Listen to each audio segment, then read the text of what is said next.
Welcome to the Information Management 360 podcast, brought to you by Archive 360, the industry experts in information management for the digital age. The Information Management 360 podcast delivers thoughtful conversations about compliance, records management, data security, e-discovery, and much more, so you can learn how to better manage and protect your data in the cloud. So let's get started.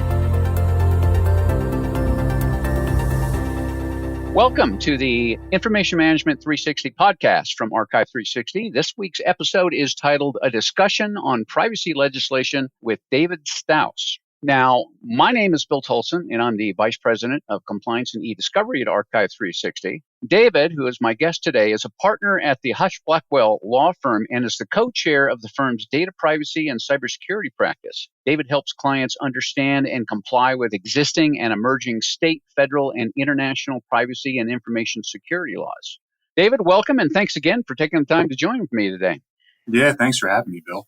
So, David, you have a great podcast series called Data Privacy Unlocked, the Legislating Data Privacy series, where you have so far interviewed 8 state legislators on the topic of privacy legislation in their particular states. And I've talked to a couple of them separately, but nowhere near as many as you has. Has there been have you noticed any common driving factor from these legislators as to why they introduced their bills in their various state legislators? Yeah, in 2 words, federal inactivity. It's essentially what it comes down to. I mean, by and large, everyone that I've talked to has said the same thing. And because I asked them, it's interesting enough, I've asked them that question, I think, on every podcast I've done. Why is it that you've felt the need to propose this legislation? And they say, to a person, I would love it if the federal government would legislate in this area. But in the absence of that, I feel compelled to do so. These are legitimate issues that we need to get resolved. We think it should be resolved on the federal level to provide consistency. But, we're not going to sit on our hands. We're going to try to solve this problem for our individual state residents. Well, and, one of the things that in talking to organizations as well as, some of the state legislators and others, but especially big high-tech firms and stuff, their hope, like you just said, and like the state representatives have said, is we want federal government to take the lead in this, and they haven't been doing it. But one of the questions or challenges around this is, if the federal government doesn't take action soon, then you're going to have more and more slightly differing state bills. And we'll get into this a little later. They tend to be almost the same, but they do, like California's, they do diverge a little bit. But I think I've had several people kind of mention me that, the idea with a federal law would be that it would supersede all the state laws and make it so that companies had to follow one law versus 51 slightly differing laws. Have you had any discussions with the states on that? Yeah, and you've sort of hit the nail on the head, right, about what's driving the issue here is this fear of having to comply with what I guess in the Twitterverse we call the patchwork of privacy laws, right? And the retort to that is it's not a patchwork when we're at 3, right? Or far from a patchwork, especially when 2, Virginia and Colorado, look very similar. The buzzwords you get when you talk to lawmakers is interoperability, which was not a buzzword last year, but that's essentially the concept of should these laws go beyond? Should X state have a stronger bill than the state before it? Should we try to just match what other states have done? Should we have similar terminology, definitions, provisions? So, you could, as a business, operate across multiple state lines and have one compliance module versus 2. That remains to be seen as, we have 3 states now, Virginia, Colorado, California, and we will find that happy middle ground with those bills over the next year or so to drive compliance. But if we see a bill like the Massachusetts Information Privacy Act get passed, that's a whole different beast. Then we're going to have to put our heads together and kind of figure that out. The issue, though, that you also raise is this issue of preemption. And essentially where that ends up coming down is, would a federal bill preempt stronger state bills?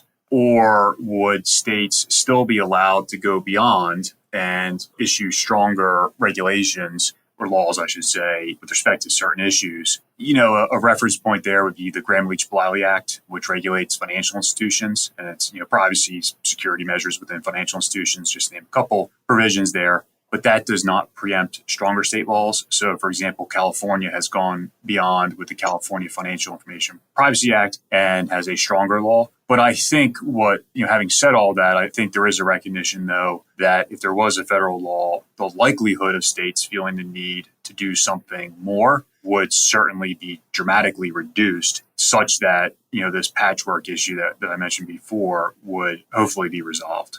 Yeah. Yeah. And, speaking from a commercial side, the business I'm in, we're in a high tech business, but we do business around the world. So we're looking at all the worldwide laws and the various ones that are popping up in the United States. And, we're all sitting here, and I'm sure all the companies are doing the same thing, is how do we do this? Do you pick like a high watermark law and say, well, gee, if we meet this one, we meet everybody else's, so let's not worry about it? I don't think that's possible, by the way, just in some of the differences. But, it is really kind of highlighting the challenges that companies, organizations are going to have, in collecting personally identifiable information for whatever reason, and my company, as well as many of the companies we work with, we don't sell personal information. We're not in that business. I mean, it's used for sales and marketing purposes and stuff like that. And that's it. We never sell information. Our competitors really don't sell the information. But then you get into those businesses that actually that's how they make money. And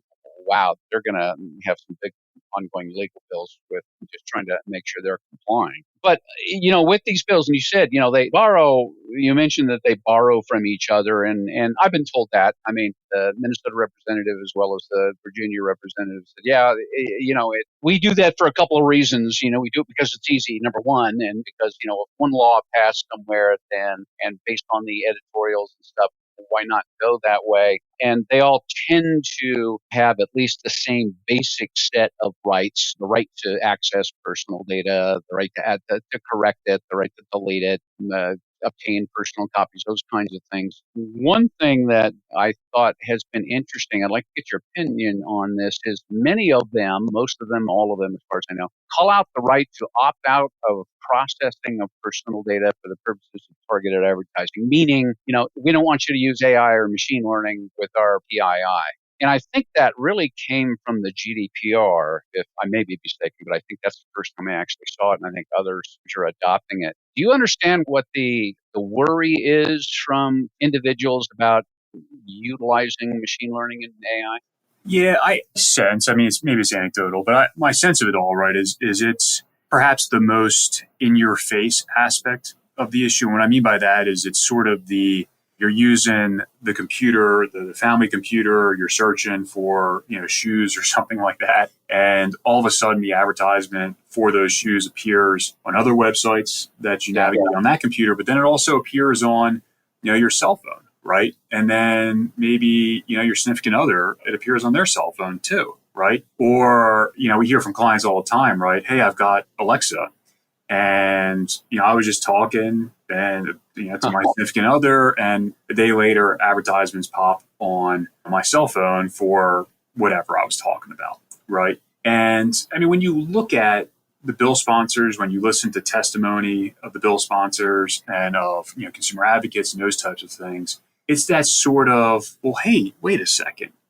Right. That seems invasive to me. And so I think that's really at its core, and maybe just sort of broken down into like simplistic terms. It's that sort of what exactly is going on when I jump onto your website, right? Because I can't see it. I don't know that it's been tracked. But the counterpoint to it is, there's a lot of cookie disclosures out there now, and there's a lot of information and opt in and opt out and those types of things to try to regulate that. But I don't know that Europe really has the solution with all the cookie consent banners. It becomes the issue of like, do the people just tune out, right? And in the United States, where it seems to be playing out in the United States, is a different way of addressing it, which is through, opt-out signal preference. So that's required in the Colorado bill. It is optional in the California Privacy Rights Act, but the Attorney General's office is interpreting it as being required. But that's essentially, you as the consumer go to one place, download, the GPC signal, and that signals to all the different websites that you're going to that you don't want to be tracked, right? So a different solution to the problem than maybe Europe has done. Well, there's no doubt, like you said, you do a search, for something on the internet, and 5 minutes later you get a targeted email from Amazon or something like that with that exact same thing. That's a little creepy. So I tend to guard against that. But, on the other side, on the corporate side, I mean, there's a lot of productivity and automation increase in utilizing machine learning, especially around that kind of stuff. But I could see, a company saying, okay, we're going to utilize machine learning and AI to better segment our customers and contacts and stuff like that.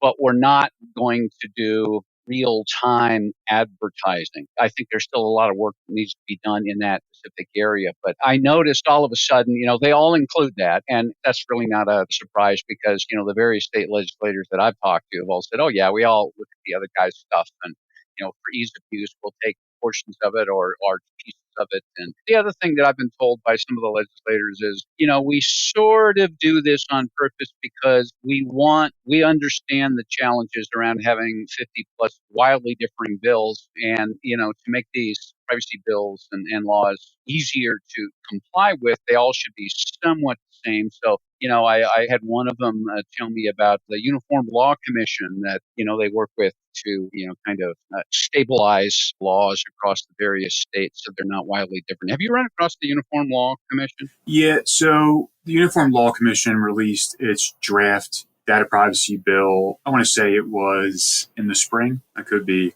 off a little bit on that, but the committee had worked together to draft a bill, released it, had publicized it, did a webinar on it. That bill, to my knowledge, having canvassed, I think just to set the stage, it's legislatures have reopened or reconvened in January. We're sitting here; it's late January now. We're recording this. We've got about 20 states who either have bills proposed or have told us that they're going to propose bills. Lawmakers have told us. Of those, only one bill in the District of Columbia is using that Uniform Law Commission model state privacy bill. And so, and listen, I always tell people when I'm talking state privacy law, what I say has a shelf life of plus or minus 10 minutes, right? So, a bill could get proposed any second now that is using that draft bill. But that's the only place I've seen it so far is in the District of Columbia. And there, if you look at the legislative website, it says that bill was proposed at the request of the chairman of the Uniform Law Commission. Okay. And so, but it remains to be seen if we'd see something along those lines. But I think to your larger point of, lawmakers are by and large either grabbing Reuben Carlyle's Washington Privacy Act, which is what Virginia and Colorado passed. Virginia passed a watered down version of it, and Colorado passed a more robust version of it with more privacy tweaks there. Or they are picking the California Consumer Privacy Act, or they're picking some sort of amalgamation between the two.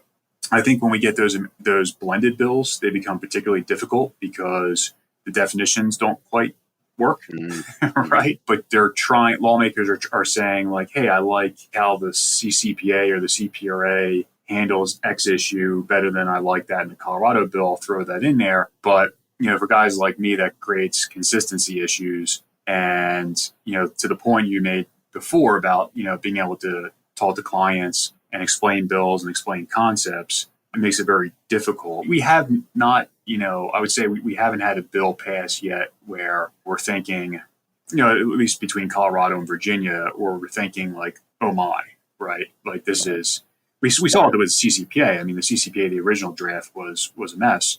But, setting that aside, we haven't seen a bill since then to be something that is not workable. Yeah, that's interesting. You're probably much more familiar with these various draft bills as well as the laws than I am. Of all the ones, and I'm just talking about in the states right now, but are there any additional? I mentioned the kind of a compression of rights, the right to be forgotten, those kinds of things. Is there any additional rights that the majority of the privacy bills you're familiar with have not included that you think should be there? And I bring up, the CCPA, and some of the other ones mention a private right of action. Some of them, California is creating a new office. But one that I thought was really interesting, and I forget whether it was in 2019 or 2020, but the draft New York law included this concept of companies must act as a data fiduciary. Obviously, that bill didn't make it out. But I'm wondering if there's, with your expertise and background in this, is there anything that's missing? Yeah, so I mean, let's just kind of talk through what we've seen so far, right? That's gotten filed. You mentioned private right of action in California that involves data breaches, and statutory damages. What we saw was Representative McFarland in Florida. Florida got very close last year. Both chambers passed the bill, but the bill was not the same, so it didn't pass by the time the legislature closed. Bills have been proposed in the Senate and the House. McFarland's bill in the House does have a private right of action, but it is a limited private right of action that is centered around privacy rights. So, for example, like you tell a company, delete my information, they don't delete it, you could sue. So that's a different way of going about enforcement than what we have in California, Colorado, and Virginia.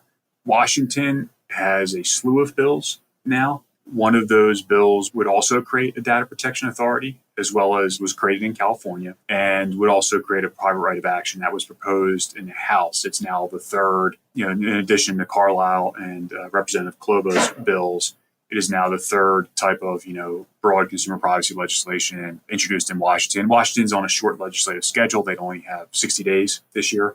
Same thing in Florida, only 60 days as well, which is something we're tracking, right? Because I think people don't, you think, okay, a bill got proposed, we're off to the races.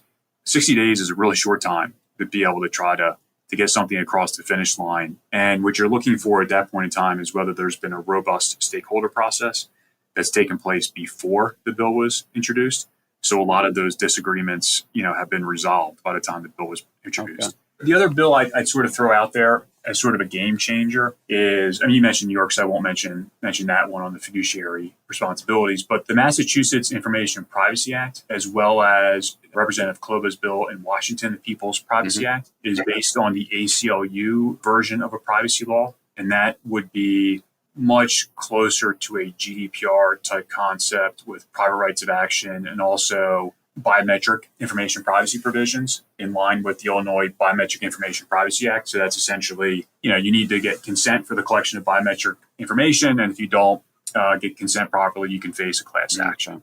And then maybe just sort of to throw one more out there, because I think it's on my radar at least, is Oklahoma. You have Representative Colin Walke down there. And last year he was able to get his bill through the House, and then it got stalled in the Senate Judiciary Committee. That bill has carried over, and Representative Walke has filed a second bill as well. And that bill is consent-based, right, which is even stricter than GDPR, straight-up consent for collection of personal information.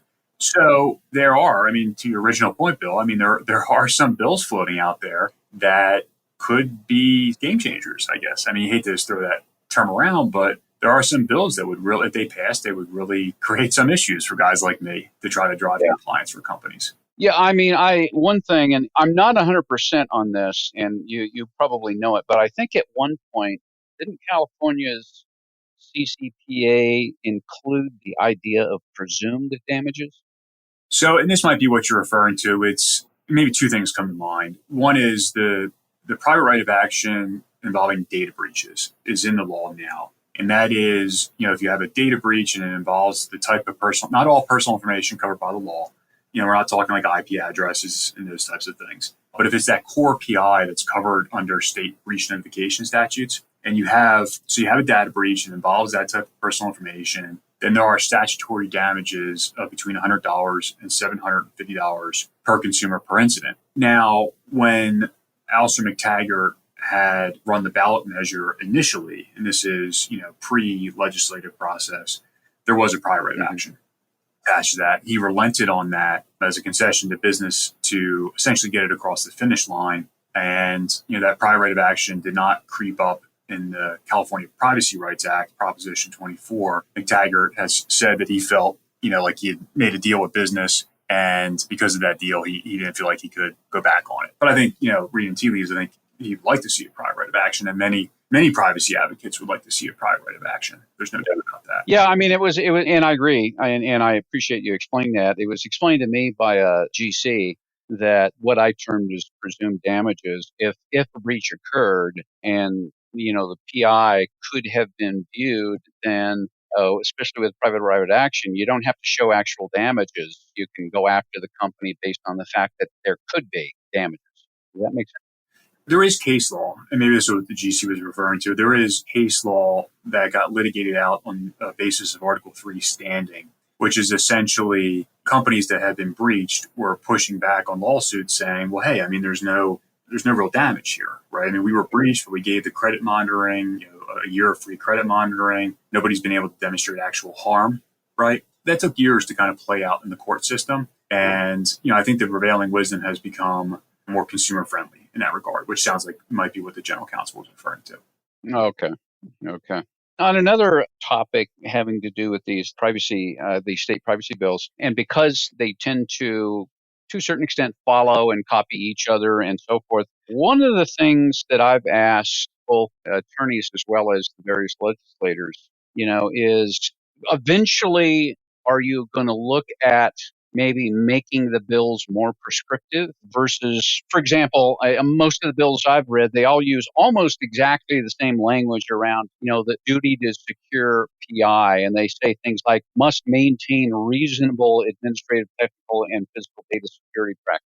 Now, I'm told by attorneys that, must use reasonable security practices is basically not an issue. Anybody could get by that.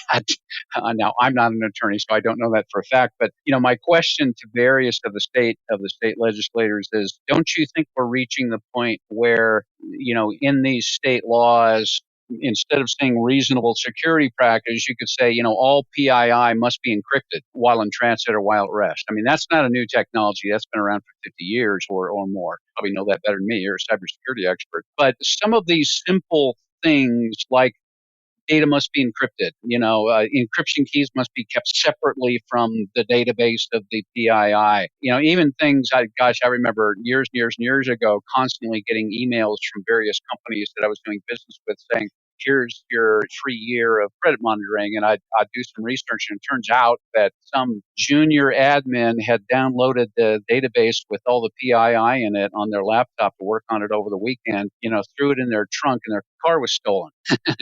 And it's all unencrypted. So, there's in the tech side, there are some basic, possibly prescriptive requirements that could start to be added to these bills to say, yeah, data needs to be encrypted. Why wouldn't you encrypt it? In fact, I'm even told by cybersecurity insurance providers that, yeah, if our customers encrypted their data, their premiums would be less. But, long-winded way of saying, do you think there's any push by the states and the people writing these bills to maybe start getting a little bit more prescriptive? Because, by the way, I asked the question of the various ones I've talked to. Minnesota Representative Elkins basically said, yes. He said, yeah, originally we just wanted to get something going, so we just copied. He said, now this year, meaning, 2022, his plan is to start adding some more prescriptive requirements around security.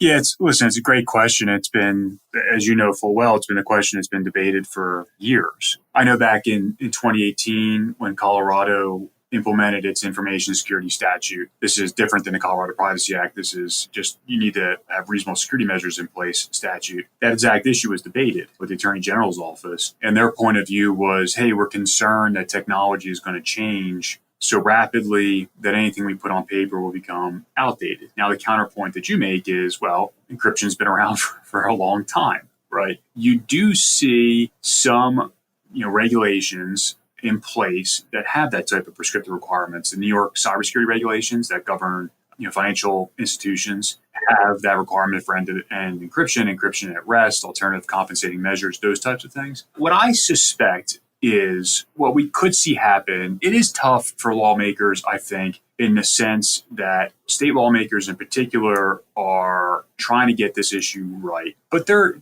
by and large, they're going to tell you, hey, we're not experts in information security. We're leaning on other people, right? And because of that, I think they're more inclined to pass bills that are broad concepts, reasonable security measures.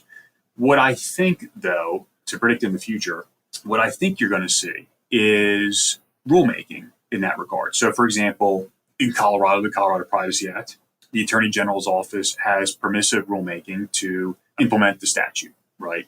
There are a number of times in the Colorado Privacy Act where it refers to technical and organizational measures, right? Reasonable security measures, those types. So you could see the Attorney General's office in a rulemaking process take that issue. And I think the benefit of that is it would be more readily updated over time. Right. Rather than getting, a legislature to go back and tinker with a bill and all the stakeholder process that happens with that, You can imagine on the rulemaking, it could be, still a stakeholder process, don't get me wrong, but an easier methodology because it's basically, hey, we are going to do rulemaking, right? This is going to happen. So I would just suggest I think your day will come on that one. It's just maybe through the regulations. And we have models out there, like I said, Massachusetts and Alabama have done things in that regard. But yeah, I think to be determined. Well, that's a great explanation and one that I have not heard nor thought of myself. And I think that makes an awful lot of sense. And I really appreciate that. It does kind of hit it where I was looking. And the fact that, yeah, you don't want to have to redo a law every 2 years or every year based on new technology. I just hope that the departments writing the regulations are keeping up and they're asking, for input. In fact, that's one of the other questions. I believe, and I don't think I'm wrong on here, but I believe the common practice for especially the state legislators is to solicit help from industry sources, big companies in the space such as Google, Microsoft, Amazon, to help write various bills that they're working on. Depending on how much they depend on these outside kind of corporate entities, do you think this is a helpful practice for the legislative process, or do you think it gives those companies a little too much power? Oh, well, that's another great question. So it's interesting. I mean, you mentioned at the beginning of the podcast, I've talked with a bunch of state lawmakers on my podcast, and I basically have asked, I said, I don't want you to name names, right? Or like, tell me who, what type of entities are coming to you in this process, right? And by and large, surprise, surprise, I mean, big tech is obviously certainly interested and very interested in the contours of these bills, right? There are organizations, consumer privacy organizations, Consumer Reports being one of them, that is very active in this space. They're trying to weigh in on bills on the other side, right? I think where the lawmakers have done it right is robust stakeholder process is kind of how I'll refer to it, right? Listen, I mean, this is a complicated issue. It's one of the reasons why the federal government is kind of stalled on it. It's an incredibly complicated issue, passionate issue. You can see that with Europe and the cross-border data transfer issues that they're running into now. I mean, just a lot of passion behind this issue. This is companies' business model for a lot of companies, and so they're fighting for those issues. I think it's up to each individual state lawmaker to know where to draw the line, right, with these stakeholders. And, by that same token, right, I think when you talk to them, they'd say, hey, if I wanted to get a bill passed, you're going to have to make concessions. No bill is going to go from draft to final without tweaks, right? And I think a lot of the bill makers, say a lot, there's only been, two that have passed it voluntarily. California was an involuntary process with the ballot measure. But I think, there's also that concept when you talk to lawmakers about we get something on the books and we can always tinker with it. Right. We can always add a category of data. We can always, come back to it. I mean, for example, in Colorado, there's no definition of biometric data. Right. And I think that's because of the stakeholder process and, not wanting to concede. And it was easier to delete something than it was to concede an exclusion from that definition. Right. And, you can look to the rulemaking process and say, well, the Attorney General's office can come up with a definition, or we can rely upon definitions of other statutes in Colorado law, inference there. But yeah, maybe I've gone far afield from your initial question, but I think the ultimate answer is, there's a lot of people in the room, and how much leverage that they are able to exert is, I think, up to each individual lawmaker. And because, the bill drafters also need the bill coalitions to pass their bills. Yeah, right? Good point. And satisfy their own constituents. Yeah, no, that's a good point. I mean, the conversations, around the water cooler type thing around this is there's just a slight fear that obviously a large high tech company that have interest in this and they're writing a bill, they're obviously going to tailor the bill to what they do best and those kinds of things, and that may or may not actually be the best requirements for the individual public. But like you say, I mean, hopefully a state legislator is pulling in others beside a single high tech firm, and they could level this stuff out so it does make more sense. But the big high tech firms, I mean, these guys just have thousands upon thousands of experts on this stuff, and it would be ridiculous to ignore them. I deal with them on a daily basis as well, and these guys are excellent, but they're all following the company culture and everything else. So I think, like you say, the state legislators just need to know enough to say, yeah, thanks for your input. We're going to pass it by other folks as well. Yeah, and Bill, if I may, I think as well, I think where those experts who work for companies and other think tanks provide extreme value to state lawmakers is to try to walk them through the issue we raised at the beginning, which is interoperability, right? And to say, listen, if you pull this lever, what does that mean for this company that needs to comply with GDPR, for example, right? And understand, guys, it's fine. If you want to provide this right, that's fine. But let's do it in the context of, we're not starting from zero, right? We have privacy laws in this world, right? And I mean, I had a lawmaker ask me, hey, we're using these concepts of controller versus processor, right, in the Colorado and the Virginia bill. And they said, we have a paragraph in each of those bills that talks about the difference between the two. Do you think that's enough? And I said, well, the European Data Protection Board has issued 25 pages of guidance on that issue, right? And, so you're not starting from scratch. I mean, we all conceptualize these ideas based upon, years of having worked with laws like GDPR. And as privacy attorneys, if something upsets, or I say privacy professionals, if something sort of like comes in and shakes that, there's a different paradigm, then yeah, I mean, I think that's fair to go to a lawmaker and say, you can get to the same end game, but let's just, for sanity's sake, let's just use some phraseology that we all understand and we can interpret within that, prior understanding. Yeah, good point. On the federal side, what do you think the chances are of these federal people getting their act together? I know in 2021 there were, I don't know, 6 or 8 bills that were introduced in the Senate and the House that had something to do with privacy or security. I looked at 2 of them, and one of them was from Senator Gillibrand in New York, and another was from Senator Moran of Kansas, that introduced privacy bills that seemed to kind of follow relatively closely what the states were doing. They weren't too far off of each other, to tell you the truth. Do you know anything about any of the federal bills that may pass, and what do you think the chances are? Yeah, I obviously this question comes up daily. Yeah, yeah. Right.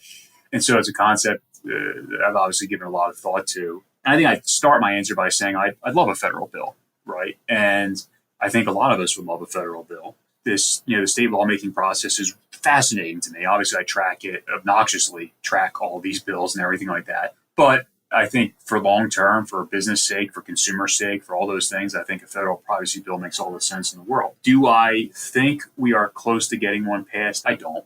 I just don't. As you note, we've had a number of bills introduced.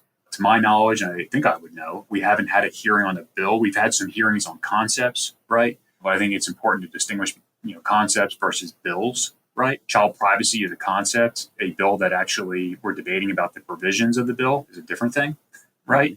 Bringing in someone from a Facebook or other types of tech companies to explain their practices is one thing. Arguing a bill that would regulate that is a different thing. So for whatever reason, and maybe tomorrow that changes, we just haven't done it yet. I think there was a lot of optimism when the Democrats took all 3 branches of government of like, hey, we've got single party control. We're going to get a privacy bill. And then for my money, and I'm certainly not the only guy with an opinion on this, but I thought when Virginia lost the governorship, that went to the Republican Party. Mm-hmm. I thought it was done. I thought the chances of federal privacy legislation were done for a number of years, unless we have one of these state bills that really is a needle mover, right? Like a widespread private right of action, something that would just reflexively tell us we need to solve this on a federal level. And the reason being, why I bring up the Virginia governorship is historically the party out of power, no matter which that party is in a midterm election, historically they gain seats. And I think the Democrats are concerned about that. I don't think I'm breaking any news. And I think that it was basically, hey, we need to concentrate on high ticket items, voting rights bill and all those types of things. And then, kind of played out, Bill, is if the Republicans take the Senate or the House, then you've got divided government again, right? Yeah. And do we pass things like data privacy with divided government? I don't know. I mean, so anyway, I would just, for my money, again, I'd love to see a federal bill. I think it would solve so many problems, but it's just not there yet right now. Not to say it can't be there tomorrow, but it's just not there yet. Well, and in the people, the experts that I've talked to, like yourself, I haven't found anybody who thinks, we're going to get a federal privacy bill this year or probably next year either. Everybody's going to be fighting, who's going to be elected president in 2024. So that's a shame. But I saw last month in December of 2021, I saw an announcement from the FTC. And it said that the FTC filed an advance notice of proposed rulemaking, the Office of Management and Budget, that initiates consideration of a rulemaking process on privacy and artificial intelligence.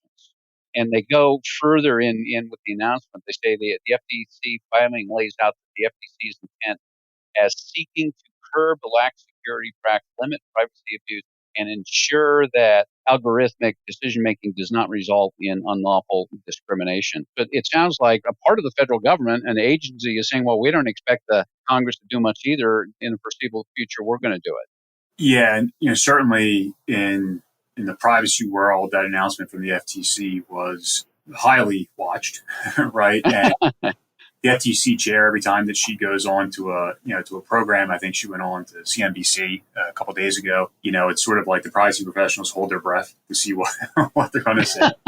It is, yeah. I mean, we're sort of in okay, that's your concept. So what does that mean, right? What's the breadth of that? What's the time frame for something like that? Right? Are we talking something large scale, 20 pages? Are we talking something we're just looking to address a single harm type of an issue? I think, too, what could play into it as well is, we're sitting here with 3 states right now.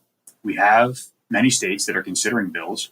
If more states pass, we haven't talked about this concept yet, but on this issue, if more states pass laws, and if those laws are similar enough, right, the contrarian point of view that I started talking about 6 months ago is, does that end up making federal privacy regulations or laws less likely, right? Mm-hmm. Because would the states be creating a de facto national standard? Say if you got 10 states jumping in, the bills look similar. I don't necessarily need all the rest of the states because smart businesses are going to say, whatever, let's do one module, right? And so I think, to go back to the FTC, there's just so much to be determined. Right. And that's why when you get to a privacy professional and they're just like, I just wish we would get a federal statute. Right. Yeah.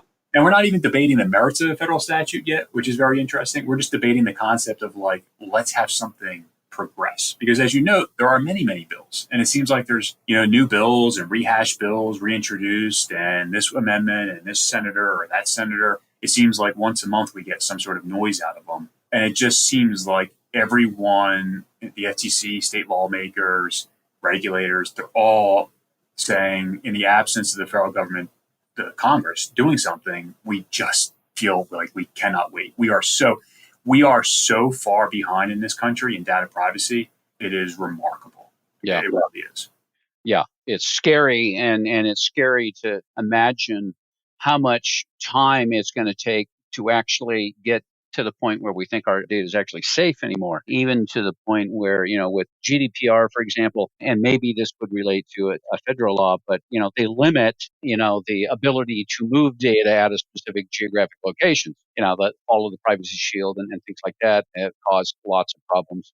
I mean, that I would think that would be a consideration for a federal bill, maybe that and the need to conduct privacy impact assessments on a regular basis by third parties to ensure that somebody is using enough care to protect the data. But I think like you said, and like what I've heard, we're still in the States here, we're still quite a ways off of taking it as seriously as a country that others have. I mean, the various country privacy regulations that have been popping up in, Brazil and China and India and, Canada, we talked about before the call. They're all going full steam ahead, and we don't seem to be doing that. But, that's just my opinion.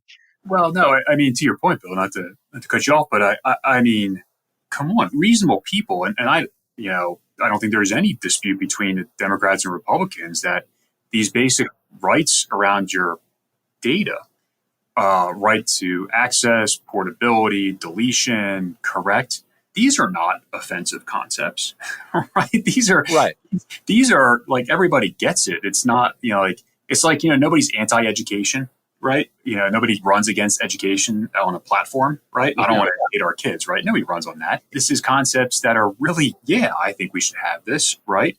I think we should be able to do X, Y, and Z. And we haven't rung that bell as a country yet. And you see other jurisdictions that are going beyond. I mean, you mentioned AI before. I mean, when you think about the things that AI is doing already and what it's going to do in the next 5 to 10 years, other countries are moving on and they're trying to regulate those issues. And we're still debating what I would consider to be some really just no-brainer issues. Shouldn't we know what information you're collecting about us? Is that really offensive? A privacy policy? Is that we do them anyway? or making sure that you know what you have and are taking reasonable security measures to ensure that it's not stolen through ransomware, extortionware, privilege escalation, whatever it happens to be. I know, David, we're almost out of time here. There's one quick question I wanted to ask. You can get your opinion on, because I don't think there is maybe there is an answer to it, but and this stems from my being kind of immersed in GDPR for a long time. The right to be forgotten, the right to erasure. Does that imply an unrecoverable deletion? Yeah, that's a great question. I've asked this of lawyers in the EU and in the United States and compliance people, and as well as most IT people know as well, a computer delete is a computer soft delete, and any, a third grader can recover those files, in 10 seconds using, Norton or something else. And I've always argued that the right to be forgotten, the right to erasure, implies an unrecoverable deletion.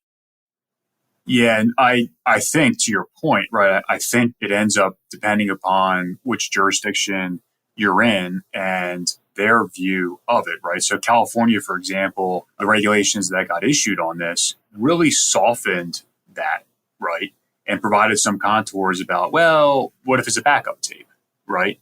Well, that was the other question. And I'm sorry, go ahead. That was really interesting. We're hitting on the same issues, right? And, trying to address these issues because, there's that sort of give and take between, the consumer right and also, at least with backup tapes, right? The argument there is being like, well, it's a backup tape and it should not be changed, right? Well, and I, by the way, on that, I've been told by European privacy people that the GDPR authorities haven't published it, but they've basically said, as long as you put a process in place that says the next time you access that tape for whatever reason, then all of that PII that's been asked to be deleted must be taken off it, which is not an easy process. It's still a difficult process, but I've been told and I've written about the idea that, you just keep a running list next to the backup tape. The next time you got to restore a backup tape, that's when your duty to go in and erase the data occurs. Yeah, and that's consistent with the California approach. I think California has a few other nuances to it. I believe that, gosh, you say something on a podcast without going back and checking the internet. But so I'm running the extreme risk of getting it wrong. But if memory serves, I believe the United Kingdom's Information Commissioner's Office has some of that similar concepts on their website. And, if anybody's not familiar with the ICO's website, just an incredible resource out there. I hope that our Attorney Generals in the United States or the CPPA in California really ends up producing something like the ICO has, because it's a fascinating resource for those types of things. Yeah, I've spent time on it. It is fantastic. So, David, I know we're out of time. I think we're going to need to wrap up this edition of the Information Management 360 podcast. I want to thank you for this really interesting and actually enjoyable discussion with you today on this really important subject. If anybody has any questions, any listeners has any questions on this topic, or would like to talk to the subject matter expert, please send an email mentioning this podcast to info at archive360.com, and we'll get back to you as soon as possible. Also, check back on the Archive 360 resource page for new podcasts with leading industry experts on a regular basis. In fact, I have several recordings, podcasts that are going to be published in the next several weeks from additional legislators talking about their privacy regulations. So check back with that. But David, this was absolutely enjoyable for me, and I learned a lot, and I really appreciate it. Yeah, thanks for having me, Bill. I appreciate being on. Thanks, David. Bye. Thank you for joining us today on the Information Management 360 podcast, brought to you by Archive 360, trusted by organizations worldwide to manage their data in their cloud under their control. To subscribe to our show or to find out how you can address today's challenges in information management, visit archive360.com/podcasts.